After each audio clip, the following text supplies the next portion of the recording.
ଥରେ ମୋ ଷ୍ଟାଇଲର ପୋଇ ଚିଙ୍ଗୁଡ଼ି ଘାଣ୍ଟ କରି ଖାଆନ୍ତୁ ନା, ତାପରେ ମୋତେ କହିବେ କେମିତି ଲାଗିଲା। ଶ୍ୱଶୁରଙ୍କଠାରୁ ଶିଖିଥିବା ପୋଇ ଚିଙ୍ଗୁଡ଼ିର ଟେଷ୍ଟିବାଲା ରେସିପି ଆପଣମାନଙ୍କ ସହିତ ଆଜି ସେୟାର କରିବି ବୋଲି ଭାବିଲି।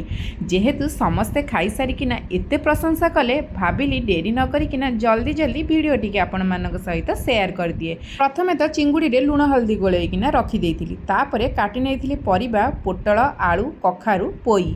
ମସଲାରେ ନେଇଥିଲି ସୋରିଷ, ଜିରା, ଶୁଖିଲା ଲଙ୍କା, ରସୁଣ, ପିଆଜ ବାଟିକିନା ପ୍ରଥମେ ରଖିଦେଇଥିଲି। ଡେରି ନ କରିକିନା ପ୍ରଥମେ ମୁଁ ଚିଙ୍ଗୁଡ଼ିକି ଭାଜି ଦେଇଥିଲି। ଭାଜି ସାରିଲା ପରେ ସେଇ ତେଲରେ ଆପଣମାନେ ପୋଇ ଆଉ କାଟି ରଖିଥିବା ପରିବାକୁ ଭଲକିରି ଟିକେ ଭାଜିଦେବେ। ଭାଜି ସାରିଲା ପରେ ତେଲରେ ଟିକେ ଚିନି ପକାଇଦେବେ। ଚିନି ପକାଇ ସାରିଲା ପରେ ପଞ୍ଚ ଫୁଟଣ ପିଆଜକୁ ପକାଇଦେବା। ପିଆଜ ଟିକେ ଭଲକିରି ଜରିଗଲେ ସେଥିରେ ଟମାଟୋ ପକାଇ ଦେଇଦେବା। ଟମାଟୋ ପକାଇ ସାରିଲା ପରେ ବାଟି ରଖିଥିବା ମସଲାକୁ ସେଥିରେ ପକାଇଦେବା। ଆବଶ୍ୟକ ଅନୁସାରେ ଆପଣମାନେ ଲୁଣ ଆଉ ହଳଦୀ ପକାଇବେ। ତାପରେ ଟିକେ କଲର ଆଣିବା ପାଇଁ ତିଖା ଲାଲ ପକାଇବେ। ମସଲା ଟିକେ ଜରି ଆସିଲେ ଭାଜି ରଖିଥିବା ପରିବା ଆଉ ଚିଙ୍ଗୁଡ଼ିକି ପକାଇ ଭଲକିରି କଷିଦେବା। କଷି ହେଇଗଲା ପରେ ପୋଇ ପତ୍ରକୁ ପକାଇକି କିଛି ସମୟ ଛାଡ଼ିଦେବା। ତାପରେ ତ ରେଡ଼ି ହେଇଗଲା ଆମର ଟେଷ୍ଟି ବାଲା ଚିଙ୍ଗୁଡ଼ି।